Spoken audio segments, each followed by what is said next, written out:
नमस्कार। जो आज कल ये आपने जी रैली रखी गई है, इसमें आपकी क्या मांगे रहेंगी और कौन कौन इसमें जी वो करेगा? देखिए, हमारी केवल एक मात्र मांग है। वो मांग है जो 2006 में कर्मचारियों की पुरानी पेंशन, उनकी सामाजिक सुरक्षा छीन ली गई, उसको पुनः हरियाणा प्रदेश के अंदर बहाल किया जाए। एक कर्मचारी भरी पूरी जवानी अपनी सरकार की नीतियों को जन जन तक पहुंचाने में लगा देता है, तो सरकार का ये दायित्व बनता है कि उनके बुढ़ापे की सुरक्षा सरकार करे, इसलिए पुरानी पेंशन बहाल की जाए। और इसी के लिए पेंशन बहाली संघर्ष समिति पिछले कई सालों से लगातार संघर्षरत है। इसके लिए वो ब्लॉक लेवल पर, जिला लेवल पर और राज्य स्तर पर कई बड़ी रैलियां, बड़े प्रदर्शन, सीएम हाउस का घेराव, ये साइकिल यात्रा कर चुकी है। और जब तक पुरानी पेंशन बहाल नहीं हो जाती तब तक हमारा ये आंदोलन जो का तो जारी रहेगा। जी, पहले आपने साइकिल यात्रा भी निकाली थी, आपने पंचकुला में भी रैली की थी। हम अपनी मांग की लड़ाई लड़ रहे हैं। हमारी कोई पार्टी नहीं है कि हम अपनी सरकार बनाने की मांग कर रहे हैं। हमें तो हमारे कर्मचारियों की, जो हरियाणा प्रदेश के 2 लाख कर्मचारी और पूरे भारतवर्ष के 80 लाख कर्मचारियों की हमारी ये लड़ाई है, हमारी ये मांग है। और लड़ाई भी नहीं मैं कहूँगा इसको, ये हमारी संवैधानिक मांग है। उस संवैधानिक मांग के लिए हम ये लगातार सरकार से मांग कर रहे हैं। अगर सरकार जब भी कोई वर्ग, जब सरकार चुनी जाती है तो वो तमाम वर्गों के लिए चुनी जाती है। उसका दायित्व बनता है कि वो गरीब और मध्यम वर्ग के लिए, कर्मचारी के लिए, किसान के लिए, मजदूर के लिए, छोटे दुकानदारों के लिए नीतियां लेकर आए। अगर सरकार ऐसा नहीं करती तो निश्चित तौर पर हर वर्ग नाराज़ होगा, हर वर्ग धरना भी देगा, हर वर्ग प्रदर्शन भी करेगा। चाहे किसान हो, मजदूर हो, छोटे दुकानदार हो, चाहे हम कर्मचारी हो, तो प्रदर्शन करना हमारा अधिकार है। और सरकार को चाहिए कि इन वर्ग की जिस भी वर्ग की आवाज़ है उस आवाज़ को सुना जाए। और निश्चित तौर पर अगर सरकार ऐसा करेगी तो उसको फ़ायदा होगा। अगर नहीं करेगी तो ये साथी अपने मुद्दे के लिए वोट करेगा, अपने मुद्दे के लिए संघर्ष करेगा और निश्चित तौर पर एक बड़े बदलाव की तरफ भी बढ़ेगा।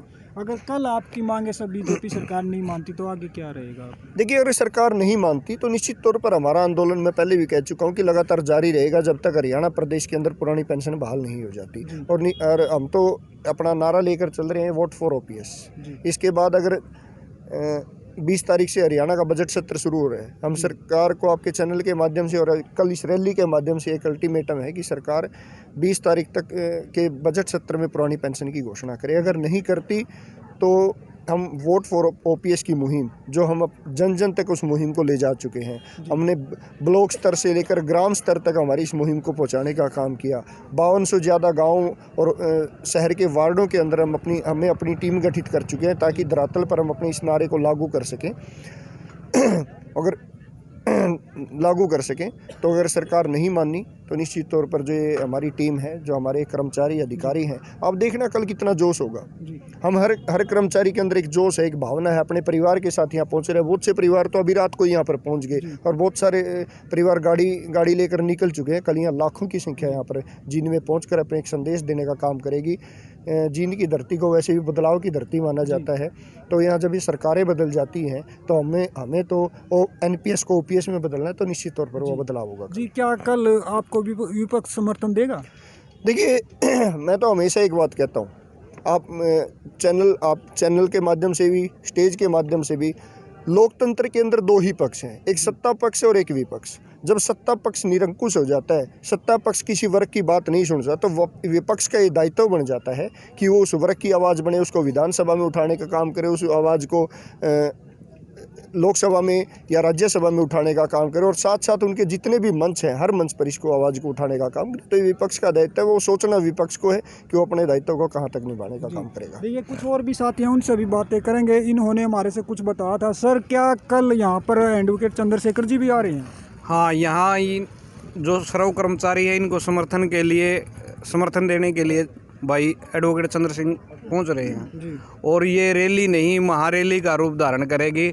और जो 20 तारीख का जो अल्टीमेट दे रहे हैं ये सर्व कर्मचारी, उस पर सरकार हमारी तरफ ध्यान दे, नहीं तो बहुत सारी आगे की रणनीति बनाई जाएगी, आगे के कार्यक्रम करे जाएंगे। और बड़े भाई साहब तो समर्थन के लिए आ रहे हैं, हमारा फुल समर्थन रहेगा।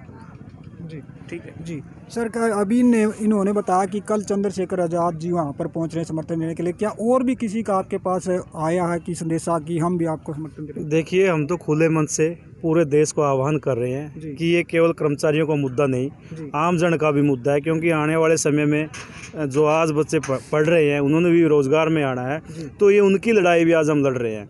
तो हम तो पूरे हरियाणा से तमाम आम जन से अपील करते हैं कि वो ज़्यादा से ज़्यादा संख्या में कल इस एकलव्य स्टेडियम में जो हम OPS संकल्प महारैली का आयोजन करने जा रहे हैं, कि हम संकल्प लेने जा रहे हैं, या तो ये सरकार पुरानी पेंशन बहाल करे, नहीं तो सत्ता से बाहर का हम रास्ता दिखाने के लिए तैयार है। क्योंकि ये आंदोलन केवल हरियाणा में नहीं है, हमने पूरे भारत में आंदोलन चला हुआ है। और आपने देखा होगा कि हिमाचल के अंदर वहाँ की जो सरकार थी, BJP सरकार, वहाँ जो हमारे मुद्दे को विधानसभा में खड़े होकर मजाक बनाते थे कि अगर कर्मचारियों को पेंशन चाहिए, वहाँ के मुख्यमंत्री ने कहा था कर्मचारियों को पेंशन चाहिए तो वो चुनाव लड़े। उनका कहने का सीधा सीधा संदेश था कि जो पुरानी पेंशन वो केवल और केवल नेताओं की बपौती है, लेकिन वहाँ के कर्मचारियों ने ऐसा चुनाव लड़ा कि उसको सत्ता से बाहर करने का उस मुख्यमंत्री की भी पेंशन कर दी, और अगली सरकार जिन्होंने वादा किया था कि हम पेंशन देंगे, उसके पक्ष में वोट करके अपनी पेंशन भी बहाल कर ली। और इस बार कल जो आप देखोगे, हमारा नारा भी है अब की बार सहपरिवार NPS पर अंतिम प्रहार, क्योंकि जब भी कोई शुरुआत की जाती है तो वो लंबे रास्ते तय करने के लिए की जाती है, और जो प्रहार किया जाता है वो अंतिम सोच के किया जाता है। तुम जो अंतिम प्रहार करने जा रहे हैं, जैसा प्रधान जी ने अल्टीमेटम दे दिया सरकार को, बजट स्तर तक आपके पास समय है, हम और थोड़ा बढ़ा देते हैं कि आचार संहिता तक लगने तक आपके पास समय है। उसके बाद हम खुले तौर पर स्वतंत्र है कि हम किसके साथ जाएं, कहाँ हमने वोट करना। और केवल कर्मचारी ही नहीं, उसका परिवार, उसके रिश्तेदार, उसके जो जान पहचान के जो उसके संपर्क, पूरा समाज कर्मचारियों के साथ खड़ा है।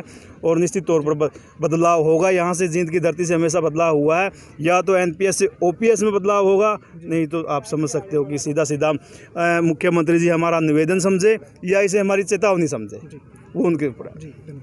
देखिए, अभी आपने देखा जो कर्मचारियों की मांग थी, लेकिन इस देश के अंदर अगर एक दिन का भी विधायक बन जाता है उसको रिटायरमेंट पेंशन मिलती है, और जो अगर वो दोबारा फिर बन जाता है तो उसको दोबारा फिर पेंशन लागू होती है। वो दो पेंशन, अगर 5 बार जीतता तो उसको 5 बार पेंशन मिलती है। लेकिन एक कर्मचारी 60 साल तक जो अपनी सेवा देता उसको कुछ भी नहीं मिलता।